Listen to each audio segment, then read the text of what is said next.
Ladies, gentlemen, and everyone who willingly straps themselves into what are essentially rockets on wheels for fun, welcome to what I can only describe as the roller derby of the motor racing world, held at Watkins Glen International.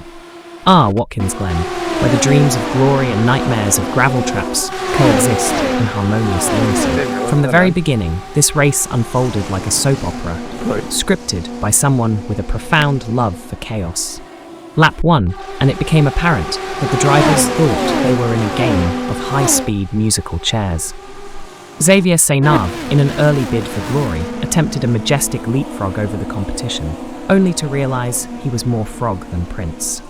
Meanwhile, Brian Dawson seemingly decided to test the hypothesis that one could indeed make friends with the barriers.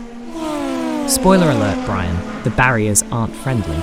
Elliot Corti and Raymond Aguilar turned their duel into what could be mistaken for a remake of The Fast and Furious. This wasn't racing. This was a relentless tango at 200 miles per hour, with Aguilar finally securing top honours. Watching these two was like observing two heavyweight boxers exchanging blows, except here, the gloves were off, and the physics was far more unforgiving. But let's talk about Michael Fairchild, shall we? A driver who encountered more trouble than a hedgehog on a motorway.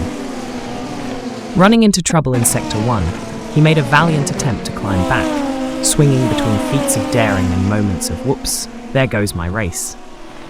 His performance was akin to a heroic symphony played with a few wrong notes, entertaining but slightly off-key. Delmas Leo II and Felipe F. Ramos seemed to have developed an unusual attachment to the pits, visiting them with the frequency of a homesick child at summer camp.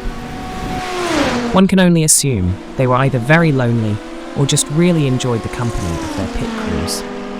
The pit lane, however, is no place for a picnic, gentlemen. And amidst this tempest of engines and ambition, emerged our top podium finishers.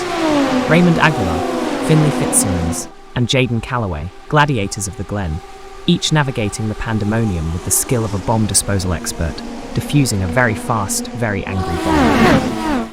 Their drives were commendable, their tactics sublime. They emerged from the chaos like swans rising from a pond that's had a few too many oil spills. Finley Fitzsimmons, in particular, deserves a tip of the hat, or a race helmet in this case.